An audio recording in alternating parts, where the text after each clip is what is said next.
Hello everyone. In this video, we'll talk about SOUN stock and key levels to watch February 13, 2026.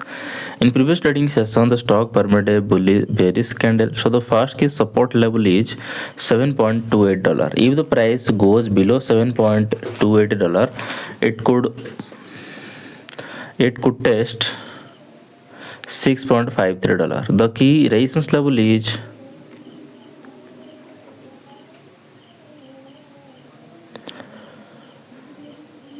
The key resistance level is $9. If the price breaks above $9, it could test $9.87. That's my view on SOUN stock today. If you found this helpful, please subscribe for more updates. This video is for educational purposes only, not financial advice. Always do your own research before investing. Thanks for watching.